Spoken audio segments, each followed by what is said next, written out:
Camp promotion féminine dafa nekk camp aussi boo xamante ni c'est quelque chose d'important. naan jàng nañ fi pâtisserie après jàng nañ fi daal si affaire scout daal. parce que dañ ne promotion féminine ça nous permet de nous intégrer de plus en plus avec les autres filles. parce que Sénégal bi yëpp ñoo fi dajale 14 régions yëpp ñoo ngi fi ku ci nekk ak làkkam. Somos aqui para o campo da promoção feminina que começava no dia 30 de março e que vai terminar no dia 5 de abril. This camp is just for girls. They are here for promote the values of girls. If we are here, we are here for doing the best for girls, for improving them quality. ñin kawanta jaye mol karani fen jamaale mo karani fen kol e ka tabiro ko nyaada e ko fen ko fana ne moy ka campagne e campagne c'est fen ko c'est suso fen ko ne dama leen ko jàngal pour buñ demee seen kër buñ dékkee mburu bi des ñu jël ko jenc ko après loolu yëpp buñ dajalee loo xam te ne dafa sucré te waruñu ko woon mën a sànni ñu def ko gâteau loolu mooy objectif bi ak ni ma leen di jàngalee gâteau meringue pour buñ demee seen kër war a mën a exprimer wu aussi que ne scoutisme jàngal na leen cuisine jàngal na leen pâtisserie.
Chers invités, chères éclaireuses, au nom de toutes, j'ai l'honneur et le plaisir de vous souhaiter la bienvenue.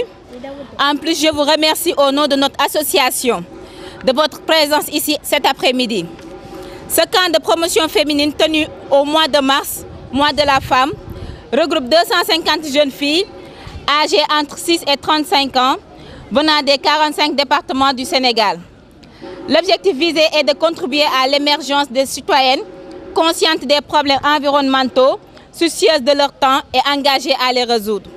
Les principales activités réalisées sont recyclage des déchets plastiques, reboisement et investissement humain sur l'avenue Caen, renforcement des capacités sur les droits humains, séance de sensibilisation sur la santé de la reproduction, un atelier de cuisine et en transformation des fruits et légumes. En somme, les thèmes abordés portent sur les problèmes sociaux et environnementaux auxquels le monde, l'Afrique, le Sénégal, les jeunes, les femmes font face. Ce camp n'est qu'un jalon d'un programme que nous souhaiterons mettre en œuvre et sollicitons l'accompagnement de votre ministère pour réussir la mission qu'on s'est assignée. ñun dañoo demoon réunion éclaireuse te boo xamoon nouvelle bu neex bu ñu fa jëlee. ban nouvelle bu neex. ka promotion féminine dafa am te loolu dafa gëj a am. waaye yéen fuyoo leen. may wax ñu naan dañuy defar dañuy promotion féminine. waaw góor baax na jigéen baax na ba ñuy wax éclaireuse góor a taxoon ñuy wax moo foo leen ko teg. li ci ji góor jigu ci jigéen ñi li mat bëgg moom la baat bëgg waaye yéen fuyoo leen foo leen ko teg.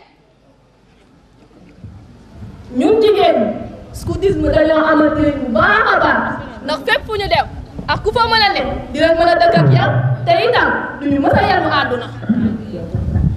ndaw li berte bu bëri ba jamonoy baax jigéen da daan toog si pooli yaay. ma teg ci leer la jigéen bu njëkk da doon toog ci pooli yaayam ba góor fekk ko fa waaye jigéen ñi léegi moom dañuy ànd ak góor ñi dem ay kan def ay fan te loolu sax responsabilité parents yi la di doy na waar. déedéet foofu moom d'accord ma faa yow ndaxte ñun jigéen ñi dañoo am wareef bu rëy si mouvement éclaireur ndaxte mouvement éclaireur dañoo jàngal àdduna dina jàngal métier yu bari yoo xam ne bu métier bii doxul beneen métier day dox te fii si Sénégal ñu ne jigéen joo gis mu toog place bu kawe bëri poste lool boo ko saytoo ba si biir jaar na mouvement éclaireur. moo ne balaa ngaa xam nga ne faw laa rey koo dem bu leen ñu fi bàyyi. Courage à la formation, courage à la formation. À nous les élèves, il nous faut du courage. À nous les élèves, il nous faut du courage. Les scouts doivent être sérieux. Les scouts.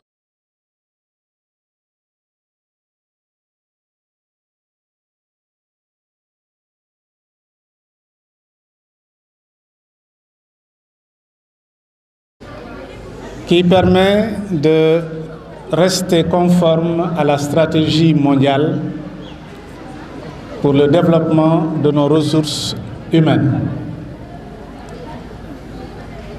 Les filles, les femmes, vous êtes une ressource extrêmement importante puisque vous êtes ministre de la vie, vous êtes ministre de la qualité de la vie, vous êtes ministre du budget familial, vous êtes ministre de la jeunesse, vous êtes ministre de la culture nationale.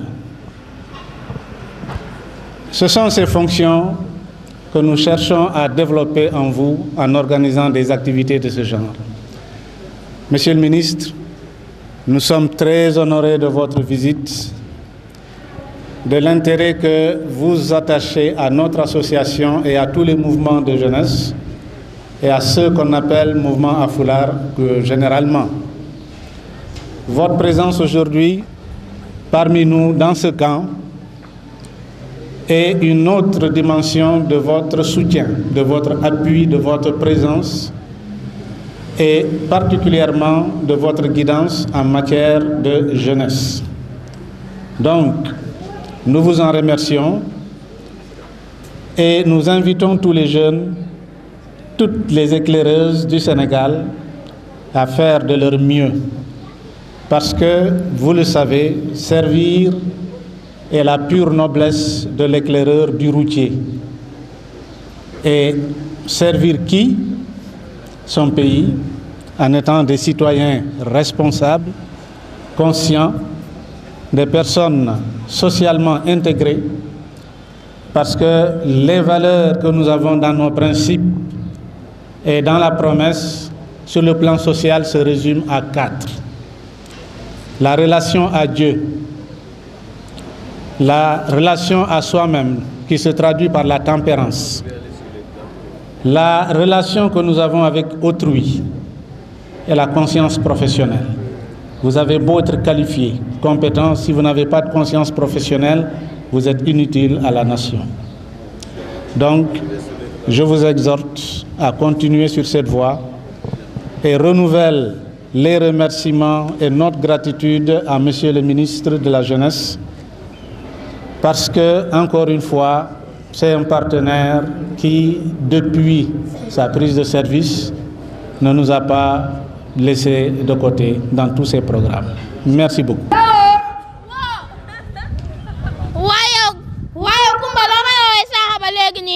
dama bëgg nga ñëw gardeel ma kër gi ma dem tuuru ji lii. man de sama kër maa ngi fa joor am pagaay mbalit mbalit mu fa def juróomi weer xanaa ko ñu ànd dem tuuri. waaw ñu ànd kër Yaasin mu tuuraale mbalit tamit.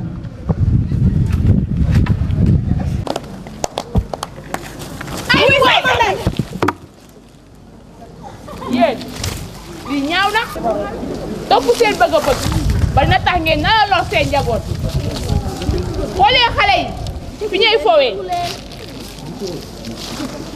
lii mën na leen a jural feebar yu bari xoolaa leen seen bopp balaa ngeen lor seen bopp te ñu mel nii yéen a yàq environnement. c'est vrai.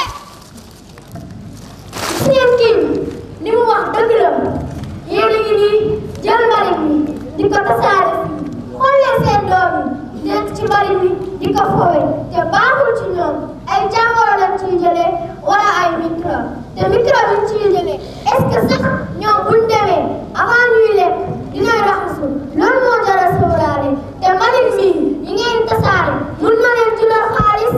waaw mbalit nan lañ si mën a juree xaalis. xanaa déchets plastiques mbuus yi ngeen di sànni ngeen ko dajale woon mun ngeen ci am ay élastique wala ngeen am ci ay poupée moo gën seen doom yi nekk ci mbalit mi di ci foofu te baaxul ci ñoom. te sax est-ce que bu demee nay naka sol ndox ak saabu. Oh l'environnement, toi qui es notre cadre de vie, toi qui es victime de la dégradation et de la pollution, toi qui nous donnes de l'oxygène, pardonne ce qui sépare. Qu'est-ce que c'est l'environnement?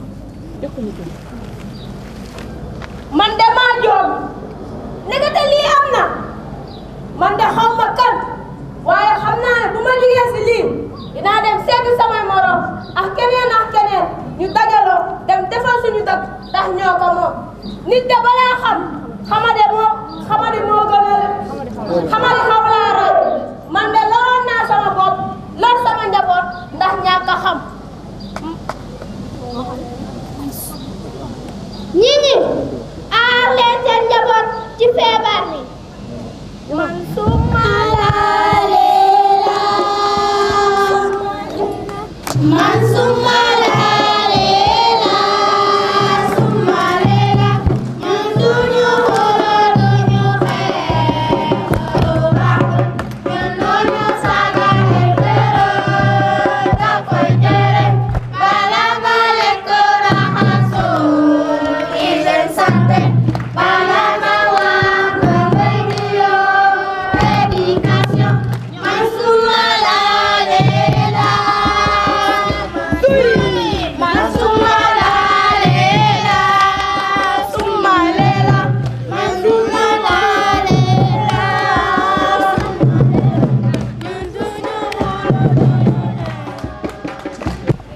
Chères éclaireuses et éclaireurs, je voudrais ici vraiment me réjouir de l'organisation de ce camp extrêmement important dans la prise en charge de l'éducation des jeunes filles, ce qui démontre, si besoin en était encore, de toute la richesse dont nous pouvons bénéficier à travers l'implication des mouvements de jeunesse dans la prise en charge des préoccupations de notre jeunesse, dans la prise en charge de l'éducation des jeunes et des enfants. Je vois ici que vous avez organisé un camp extrêmement riche en activités et en thématiques et touchant tous les aspects liés à l'épanouissement des jeunes. L'objectif principal du camp, c'est de former des jeunes, particulièrement des jeunes filles, conscientes des problèmes environnementaux et sociaux qui se posent à leur société et qui s'engagent à contribuer à leur résolution. Nous avons mené beaucoup d'activités, toujours liées aux objectifs que nous nous sommes fixés. La première, c'est la lutte contre les déchets plastiques.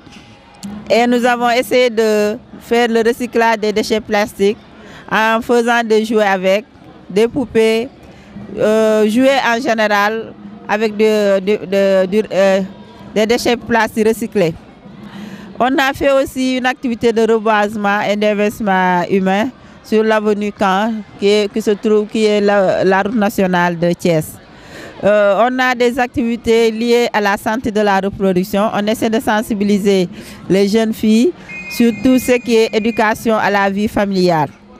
On a aussi mené des actions de sensibilisation sur ce qui est droit de l'enfant, protection des droits avec les filles. Et en principe, demain, on doit recevoir des femmes leaders de Thiès pour partager leur expérience avec les enfants. Sophie,